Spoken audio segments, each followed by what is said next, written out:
Je voudrais donc inviter Monsieur le Premier ministre Ousmane Sonko à vous rejoindre pour récupérer ce guichet unique que nous lançons aujourd'hui. Monsieur le Premier ministre, merci de rejoindre Monsieur le ministre de la Communication sous vos applaudissements. Mesdames, Messieurs, c'est historique. Ce guichet unique va changer nos vies. Plus vite, plus simple, plus rapide. Et c'est ainsi que nous nous approchons petit à petit de nos ambitions de faire du Sénégal un véritable hub technologique et numérique. La photo entre le Premier ministre et Monsieur le ministre de la Communication, avec mes collègues et confrères, la tablette.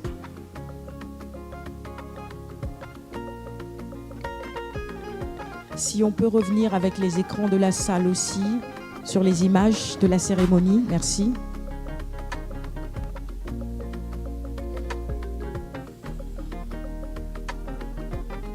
Je voudrais maintenant inviter Madame Thioro Maïsal, secrétaire générale du ministère du Travail, de la fonction publique et de la réforme du service public, à vous rejoindre à 3. On est dans l'interopérabilité. C'est une réalité concrète entre ces différents ministères. Merci beaucoup. Merci infiniment à tous. Merci Madame Sall. Monsieur le ministre, merci beaucoup. Merci beaucoup, Monsieur le Premier ministre.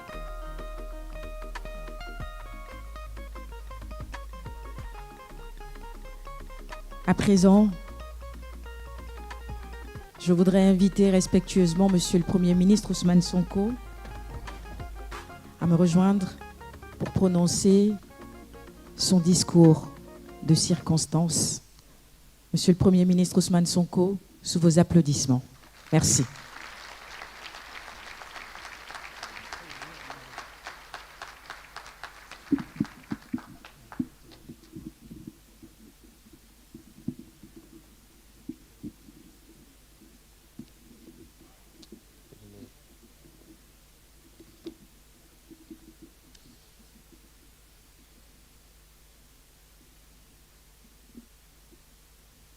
Heureusement qu'il y a eu le professeur Massamba pour égayer un peu, parce que les assemblées des acteurs du numérique sont relativement, je n'allais pas dire ennuyeuses, mais on n'entend que des termes et des terminologies, DPA, cloud,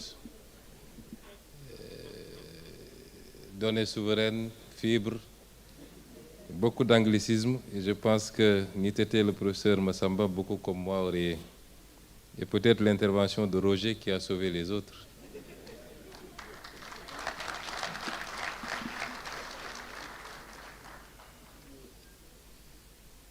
Mesdames et messieurs les membres du gouvernement, honorables députés, messieurs les représentants des différents départements conviés à cette importante assemblée, messieurs et mesdames les partenaires techniques et financiers, distingués représentants du secteur privé et de la société civile, mesdames et messieurs. Il y a exactement un an, le président de la République, son Excellence Bassirou Diomaye Diakhar Faye, engageait solennellement le Sénégal dans une transformation sans précédent. Une transformation qui ne touche pas seulement un secteur, mais qui irrigue toutes les politiques publiques nationales. Une transformation qui ne concerne pas seulement une administration, mais qui réinterroge le rapport de chaque institution à ses usagers. Cette transformation, nous l'avons nommée le New Deal technologique. Aujourd'hui donc, Je suis venu accompagner des membres du gouvernement pour rendre compte de ce que nous avons construit durant ce court temps et pour annoncer également les perspectives.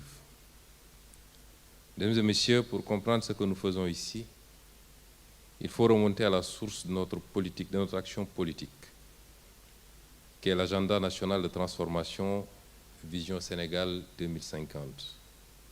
Cette boussole collective que nous nous sommes donnée organise notre ambition nationale autour d'axes stratégiques clairs et hiérarchisés.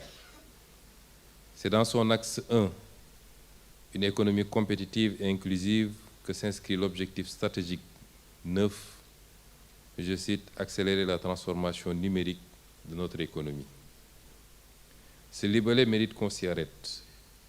Il ne dit pas développer.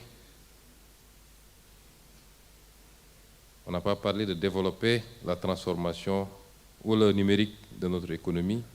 On a parlé de transformer. On n'a parlé ni de développer, ni de moderniser nos outils. Transformation, un mot qui implique une rupture profonde, irréversible, des structures, des habitudes, des modes de fonctionnement. Le New Deal technologique est la traduction opérationnelle de cette révolution, construit autour de 12 programmes prioritaires, mobilisant un portefeuille d'investissement de près de 1100 milliards de francs CFA sur la période 2025-2034. Il est l'expression ferme d'une volonté politique qui se donne les moyens de ses ambitions. Mais l'ambition sans cohérence ne produit que du désordre. L'investissement sans harmonisation produit du gaspillage et l'innovation sans coordination produit de la fragmentation. C'est précisément contre ces trois risques que notre stratégie numérique a été construite. Mesdames et messieurs, la première décision structurante que nous avons prise en mars 2025, c'est-à-dire immédiatement après le lancement du New Deal technologique, cette première décision n'est ni une application, comme on nous a présenté tout à l'heure, ni une infrastructure numérique, mais plutôt un décret d'organisation, celui instituant un comité de gouvernance du numérique, le GOVNUM. Pourquoi commencer par là? Parce que la transformation numérique d'un État est avant tout un défi de gouvernance. Qui décide, qui coordonne, qui priorise, qui arbitre? Sans réponse claire à ces questions, chaque ministère avance dans sa direction. Chaque agence développe sa propre solution. Chaque administration construit ses propres silos. Et au bout du compte, c'est le trésor public qui paie la facture de cette incohérence, en temps perdu, en procédures répétées, en services inaccessibles. GOVNUM pose les règles du jeu. Sa mission principale est d'assurer la gouvernance stratégique des projets numériques de l'État en veillant à leur cohérence d'élaboration, à leur priorisation et à leur coordination afin de contribuer efficacement à la transformation digitale de l'État. Je voudrais ici insister sur la portée politique de ce dispositif. GOVNUM, comme quelqu'un l'a rappelé tout à l'heure, n'est pas une commission technique de plus. Sa présidence par la primature adresse un signal fort à l'ensemble du gouvernement que la cohérence numérique de l'État est une priorité qui se pilote au plus haut niveau de l'exécutif. Ensuite, le Conseil national du numérique, installé en octobre 2025, entre la nécessité d'accélérer la transformation digitale et l'obligation de garantir souveraineté, inclusion et sécurité, le Conseil national du numérique joue un rôle essentiel en ses qualités de veille et de conseil, notamment dans l'anticipation des enjeux digitaux et la promotion de l'innovation.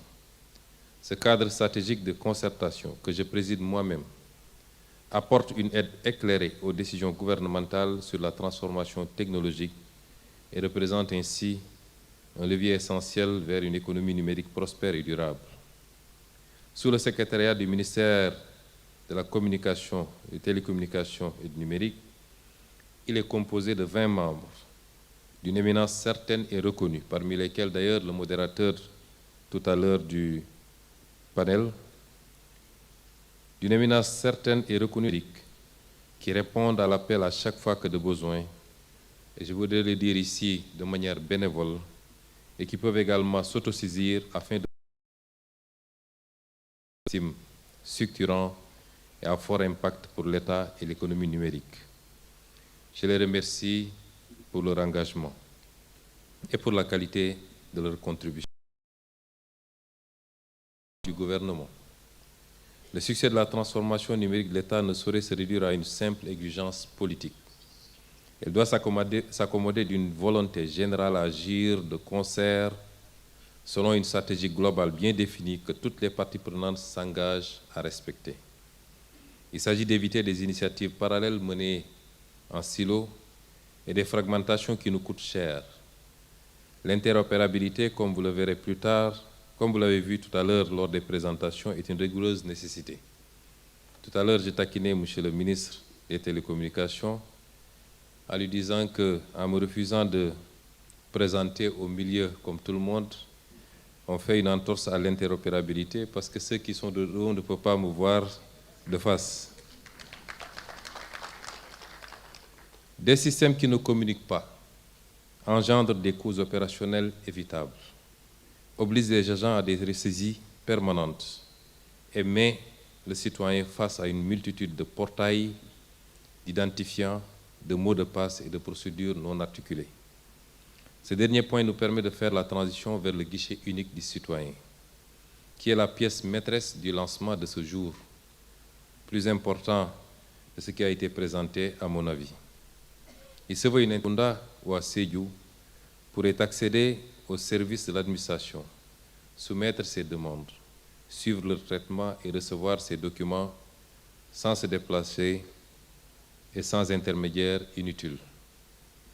Pour nous qui avons été fonctionnaires, nous nous rappelons des longues files devant les services des impôts et domaines et des intermédiaires qu'il fallait quelquefois uniquement pour avoir un timbre fiscal. Aujourd'hui, un citoyen sénégalais qui a besoin d'un casier judiciaire doit chercher la juridiction compétente et se poser la question des documents à apporter. Combien de fois se déplacer et combien de jours attendre? Demain, il devra juste utiliser son téléphone.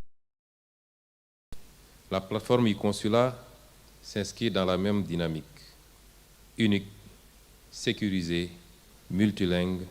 Elle permettra à nos compatriotes de la diaspora de réaliser l'ensemble de leurs démarches consulaires en ligne et ainsi se passer des longs rendez-vous souvent incertains et coûteux.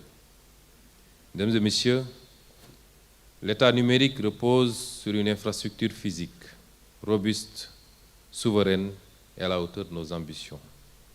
Le déploiement des infrastructures cloud dans nos data centers de Diamniadio et d'Orana représente un saut qualitatif majeur. Je crois que M. le Premier ministre va procéder à la réception d'ailleurs de cette infrastructure cet après-midi. Hébergement aux normes, sécurité renforcée, haute disponibilité pour les services critiques, conformité aux standards internationaux, nos données les plus sensibles seront hébergées sur le territoire national, dans des conditions et modalités dont nous assurons le contrôle. Cet aspect est extrêmement déterminant parce que un développement numérique sans souveraineté ne sert absolument à rien et expose le pays. Le renforcement de la bande passante nationale qui passe de 600 mégabits à 200 gigabits et l'extension de l'intranet gouvernemental à un nombre croissant de bâtiments publics permettront enfin aux agents de l'État de travailler dans des conditions optimales. La sécurité et la cybersécurité, allant de pair avec la digitalisation, sont évidemment au cœur de nos préoccupations actuelles. Dans un monde où les cybermenaces et cyberattaques dont nous avons fait l'objet récemment pour certains de nos services, constituent une réalité quotidienne, il est impératif de disposer, en sus d'une stratégie cyber bien ficelée, d'outils de défense robustes et répondant aux standards internationaux. Dans un autre registre, aucune révolution numérique ne peut être tenue pour aboutie si elle laisse une partie des citoyens en marge. Par conséquent, nous lançons le projet de connectivité universelle pour les zones blanches, avec l'ambition de connecter gratuitement à Internet plus d'1 million de nos citoyens, 1 million de nos compatriotes qui veulent accéder à la sphère numérique. Ce chiffre doit résonner dans tous les esprits. Il nous rappelle que nos investissements ne sont pas faits uniquement en faveur des capitales et des centres urbains, mais une large place de la nouvelle stratégie numérique est accordée à nos populations vivant dans les zones les plus enclavées. C'est une question de souveraineté également, de présence de l'État. Jusqu'au mois où je parle, dans certaines zones particulièrement transfrontalières, il est plus facile de capter les réseaux de pays voisins que les réseaux nationaux. Nous avons également lancé le Startup Act et sa plateforme de labellisation qui ont fait l'objet tout à l'heure de présentation. Et le Sénégal dispose d'une jeunesse extrêmement créative. La présentatrice le rappelait, notre première matière première, ce n'est ni le gaz, ni le pétrole, ni le phosphate, mais bien cette jeunesse qui ne demande qu'à être encadrée, à être formée et à être employée. Cette jeunesse d'un talent technologique reconnu, au-delà de nos frontières. Ces jeunes entrepreneurs méritent un cadre juridique qui les protège, un écosystème qui les nourrit et un État qui parie sur eux avec conviction. Je voudrais rassurer Roger que les accompagnements sur le plan fiscal seront au rendez-vous, l'ont toujours été d'ailleurs quand il s'agit d'enjeux nationaux, et nous veillerons à ce que les mesures d'accompagnement dans le cadre de la réforme du Code général des impôts en cours soient établies pour ces startups. C'est notre engagement à faire du Sénégal une pépinière de champions technologiques qui devront rayonner en Afrique et dans le monde. Mesdames et messieurs, aucune de ces réalisations n'aurait été possible sans la confiance de nos partenaires. Je veux leur exprimer notre sincère et profonde reconnaissance et leur assurer que nous entendons continuer à mériter leur confiance. Remercier tous les partenaires, mais faire une mention spéciale à la coopération allemande, à l'Union européenne,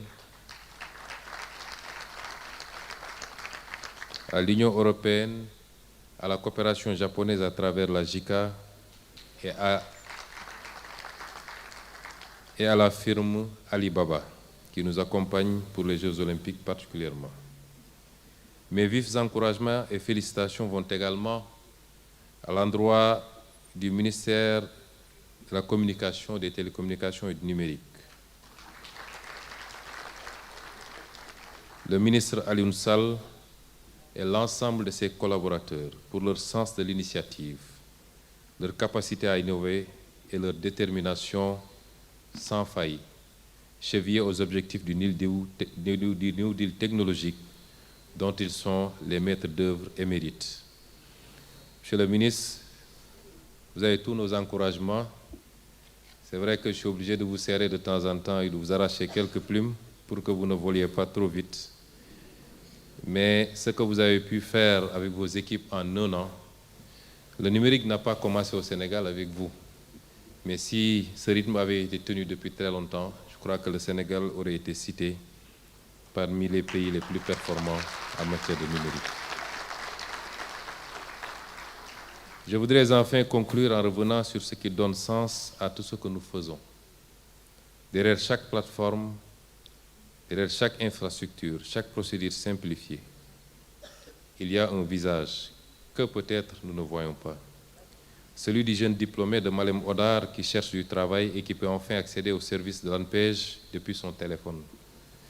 Celui de la femme de Podor qui bénéficie de la protection sociale parce que nos systèmes sont désormais capables d'identifier sans qu'elle ait à prouver ce que l'État sait déjà. Celui de l'entrepreneur de Saint-Louis, dont le start-up labellisé accède à des marchés qui lui étaient fermés.